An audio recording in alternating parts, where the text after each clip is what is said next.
오늘 하나님 말씀은 예레미야 36장 1절부터 8절까지 말씀입니다. 유다의 요시야 왕의 아들 여호야김 제4년에 여호와께로부터 예레미야에게 말씀이 임하니라. 이르시되 너는 두루마리 책을 가져다가 내가 내게 말하던 날 곧 요시야의 날부터 오늘까지 이스라엘과 유다와 모든 나라에 대하여 내가 내게 일러준 모든 말을 거기에 기록하라. 유다 가문이 내가 그들에게 내리려 한 모든 재난을 듣고 각기 악한 일에서 돌이키리니 그리하면 내가 그 악과 죄를 용서하리라 하시니라.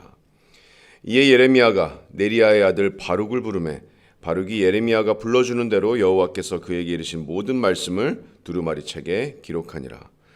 예레미야가 바룩에게 명령하여 이르되 나는 붙잡혔으므로 여호와의 집에 들어갈 수 없으니 너는 들어가서 내가 말한 대로 두루마리에 기록한 여호와의 말씀을 금식일에 여호와의 성전에 있는 백성의 귀에 낭독하고 유다 모든 성읍에서 온 자들의 귀에도 낭독하라.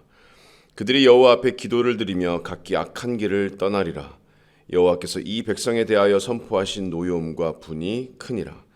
네리야의 아들 바룩이 선지자 예레미야가 자기에게 명령한 대로 하여 여호와의 성전에서 책에 있는 여호와의 모든 말씀을 낭독하니라. 아멘.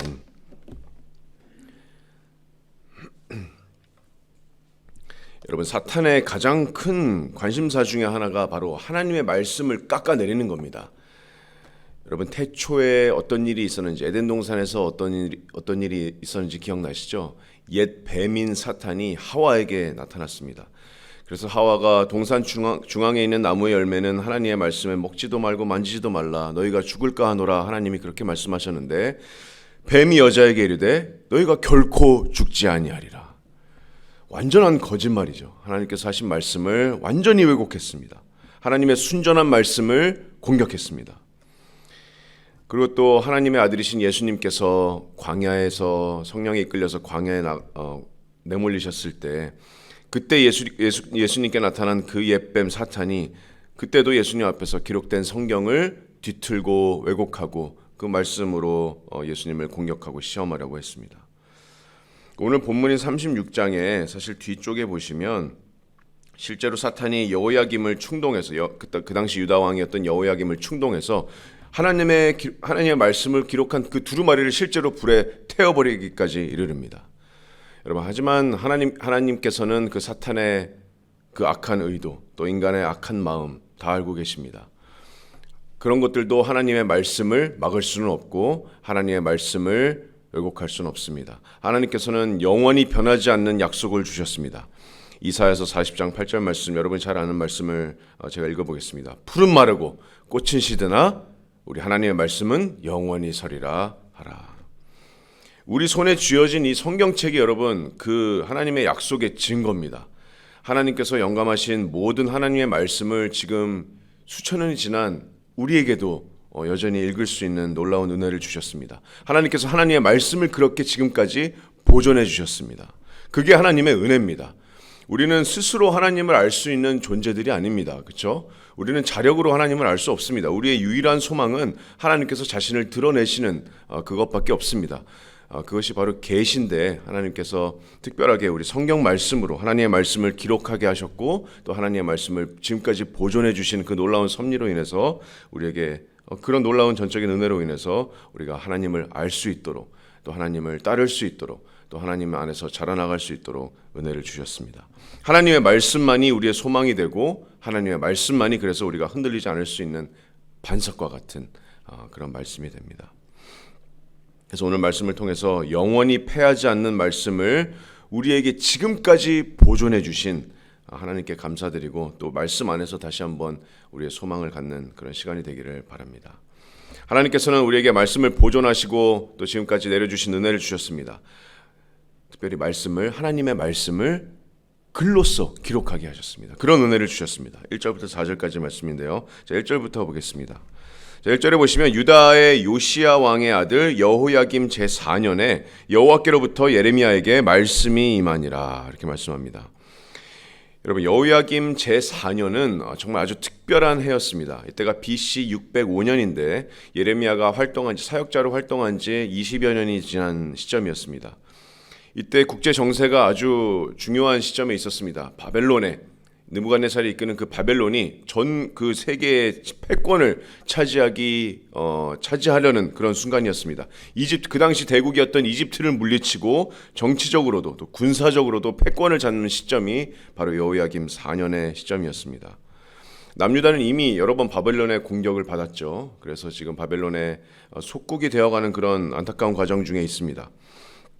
이제 이집트까지 완전히 치고 들어온 그 바벨론의 느부갓네살 왕 앞에 지금 남유다는 국가적인 지금 비상사태에 놓여 있습니다. 그 대군대가 지금 유다의 목전까지 지금 이르렀습니다. 이 중요한 시기에 여호야김 제4년에 하나님의 말씀이 예레미야에게 이릅니다. 그 말씀은 바로 2절입니다. 하나님께서 예레미야에게 이르십니다. 너는 두루마리 책을 가져다가 내가 내게 말하던 날, 곧 요시아의 날부터 오늘까지 이스라엘과 유다와 모든 나라에 대하여 내가 내게 일러준 모든 말을 거기에 기록하라. 하나님께서 명령하십니다. 내 말을 기록하라. 하나님의 말씀을, 살아계신 하나님의 말씀을 기록하라. 언제부터 언제까지 말씀을 기록하라 그러죠? 내가 내게 말하던 날, 곧 요시아의 날부터 오늘까지. 자, 처음에 예레미야에게 하나님의 말씀이 임한 날부터 지금까지, 여호야김 4년 지금까지 이스라엘과 유다와 모든 나라에 대해서 내가 일러준 말을 거기에 기록하라. 횟수로 따지면 약 23년 정도의 기간입니다. 예레미야가 사역을 시작할 때부터 오늘까지 살아있는 하나님의 말씀을, 하나님께서 나라들에 대한, 이스라엘과 유다와 모든 나라들에 대한 말씀하신 하나님의 그 영원 불변하신 그 권위의 말씀을 두루마리 책에 기록하라고 하나님께서 명령하셨습니다. 여러분, 이게 하나님의 은혜입니다. 하나님께서는 신실한 하나님의 일꾼들을 통해서 하나님의 말씀을 대언하시는 은혜도 주셨지만, 또 신실한 하나님의 일꾼들을 통해서 말씀이 보존될 수 있도록, 하나님의 말씀이 전해질 수 있도록, 하나님의 말씀이 사람의 글로서 계속해서 대대로 전해질 수 있도록 섭리하셨습니다. 그 당시 이제 두루마리라는 것은 파피루스입니다. 우리 교회에도 엘리베이터 앞에 우리 파피루스가 있죠. 그 당시 파피루스의 그 줄기를 얇게 잘라서 엮은 것이 이제 파피루스인데, 거기에 예레미야에게 하나님의 모든 말을 기록하라 이렇게 명령하십니다. 20년 동안의 하나님의 말씀을 기록하려면 엄청난 기억을 더듬어야 되겠죠. 예레미야가 어떻게 하나님의 말씀을 기록했는지, 아니면 따로 어떻게 하나님의 말씀을 기록해 두었는지 모르겠지만 기억력과 그런 것들을 통해서 하나님의 모든 말씀을 기록해야 됐습니다. 여러분, 하나님의 말씀이 말로서 선포되는 것도 정말 강력하지만 말씀이 기록된다는 것은 엄청난 의미가 있습니다. 그 말씀이 보존된다면 잃어버리지 않고 계속 대대손손 역사할 수 있다. 하나님을 알 수 있다는, 또 하나님의 강력한 말씀이 전해질 수 있다는 사실입니다. 자, 그렇다면 기록하라 하고 하신 말씀 이후에 3절 말씀을 보시면, 유다 가문이 내가 그들에게 내리려 한 모든 재난을 듣고 각기 악한 일에서 돌이키리니 그리하면 내가 그 악과 그 죄를 용서하리라 하시니라. 하나님께서 명령하신 이유가 있습니다. 하나님께서는 여전히 그들에게 기회를 주고 계십니다. 악한 일에서 돌이켜라. 너희의 죄에서 돌이켜서 나에게 돌아와라. 내가 너에게 명령한 그 모든 경고와 그 심판의 말씀을 듣고 악한 길에서 돌이켜라. 하나님께서 여전히 기회를 주십니다. 하나님의 은혜입니다.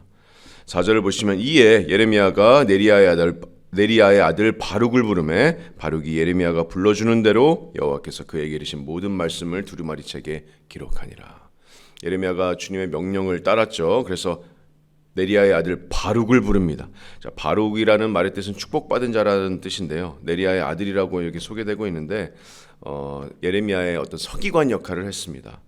예레미야와 선지자와 운명을 같이 했던 이 신실한 동역자이기도 했던 이 바룩이 하나님의 말씀을, 예레미야에게 임했던 하나님의 말씀을 대신 이렇게 기록하는 역할을 맡았습니다. 예레미야가 바룩에게 모든 말을 일러주고 바룩이 그 말을 파피루스에, 두루마리 책에 기록합니다. 신약 성경에 보시면 바울도 어떨 때는 본인이 친필로 이렇게 서신서를 기록하지만 어떨 때는 이렇게 서기관 역할을 하는 사람이 바울의 말을, 하나님께서 바울에게 영감하신 그 하나님의 말씀을 대신 기록하는 것을 우리가 볼 수 있죠. 그렇게 하나님의 말씀을 기록하게 하셨습니다. 이것이 하나님의 은혜입니다.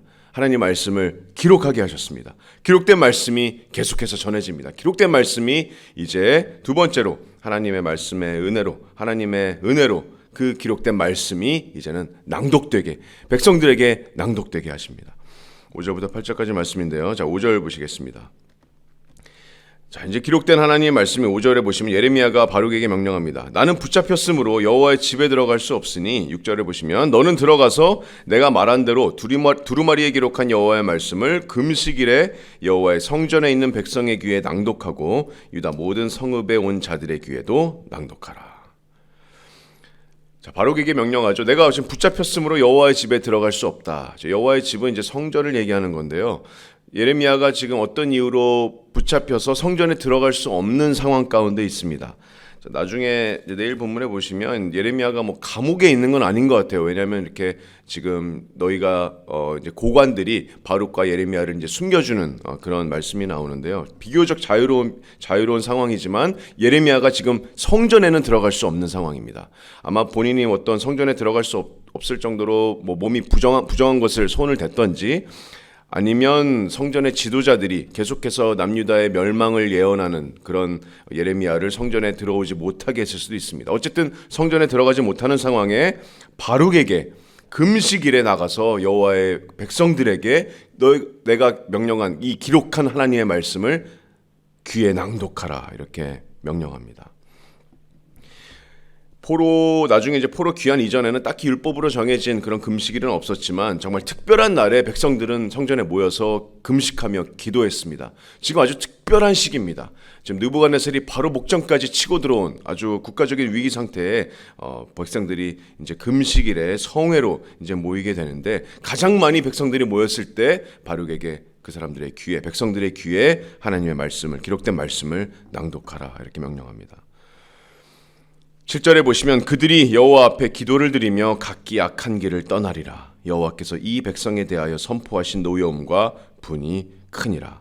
8절에 보시면 네리야의 아들 바룩이 선지자 예레미야가 자기에게 명령한 대로 하여 여호와의 성전에서 책에 있는 여호와의 모든 말씀을 낭독하니라. 바룩이 낭독한 하나님의 말씀이 무엇이었습니까? 하나님께서 그들에게 경고하신 심판의 말씀입니다. 너희가 회개하지 아니하면, 너희가 죄에서 돌이키지 아니하면 멸망이 이르리라. 하나님께서 예레미야를 통해서 계속해서 대언하셨던 그 경고의 말씀입니다. 하나님께서 말씀을 기록하신 이유, 하나님께서 말씀을 보존하시고 백성들의 귀에 낭독하게 하신 이유, 하나님의 말씀을 대대손손 보존하게 하신 이유, 백성들을 위함입니다. 백성들에게 기회를 주시기 위함입니다. 죄에서 돌이키고 하나님께 돌아오게 하나님께서 기회를 주셨습니다. 소망이 하나님의 말씀에 있습니다. 백성들이 정말 하나님의 말씀을 청종한다면 지금 이 국가적인 위기 상태에서 자신들의 상태를 깨닫고 죄에서 돌이켜서 하나님께로 돌아가야 됐습니다. 그것이 하나님의 은혜였습니다. 하나님께서 말씀을 기록하시고 말씀을 보존하시고 또 백성들의 귀에 낭독하게 하신 이유였습니다. 하나님의 은혜입니다. 하나님의 말씀이 우리에게 전해진 것 자체가 하나님의 은혜입니다. 예수님께서 마태복음 5장 18절에 이렇게 이르셨습니다. 진실로 너에게 이르노니 천지가 없어지기 전에는 율법의 1.1획도 결코 없어지지 아니하고 다 이루리라.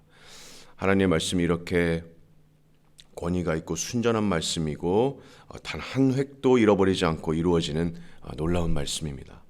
시편 119편 89절 말씀에 여호와여 주의 말씀은 영원히 하늘에 굳게 섰습니다. 이런 다윗의 고백이 있습니다. 예수님께서 천지는 없어질지언정 내 말은 없어지지 아니하리라. 하나님의 말씀이 사람을 통해서 사람에게 영감하셔서 하나님께서 호흡을 불어넣으셔서 말씀을 기록하게 하신 것도 정말 놀라운 기적 같은 하나님의 은혜이지만, 그 기록된 말씀이 지금까지 우리에게 몇천 년이 지난 지금까지 우리가 하나님의 말씀을 이 성경책으로 볼 수 있다는 것이 하나님의 은혜입니다. 우리가 이 성경책이 없었다면 하나님을 알 수도 없었고 구원으로 이르는 길도 우리가 알 수 없었습니다. 하지만 우리에게 하나님의 말씀을 지금까지 보존해 주시는 그런 놀라운 섭리를 나타내 주셨습니다. 이것이 하나님의 은혜입니다. 하나님의 말씀만이 우리의 소망이고 하나님의 말씀만이 우리에게 구원의 길입니다. 하나님께서 우리에게 말씀을 주신 이유 여러 가지가 있지만 우리가 죄에서 돌이키고 다시 주님께로 돌아가게 하는 하나님의 은혜의 놀라운 그런 은혜의 말씀입니다. 우리가 오늘 예레미야에게 명령하신, 또 예레미야가 또 바룩에게 명령한 하나님의 말씀을 기록하고 또 하나님의 말씀을 낭독하게 하신 그 하나님의 은혜의 말씀, 하나님의 은혜를 우리가 다시 생각하면서 우리도 다시 말씀 앞에 서기를 원합니다. 하나님께서 우리에게 은혜를 주셨습니다. 모든 우리의 발의 등대가 되는 우리의 길에 빛이 되는 것이 바로 하나님의 말씀입니다. 오늘 아침에 다시 한번 하나님의 말씀 앞에 우리가 두렵고 떨리는 마음으로 경외함으로 서고 우리가 주님 앞에 다시 돌아가는, 죄에서 돌이키고 하나님께로 돌아가는 그런 결단의 시간이 되었으면 좋겠습니다.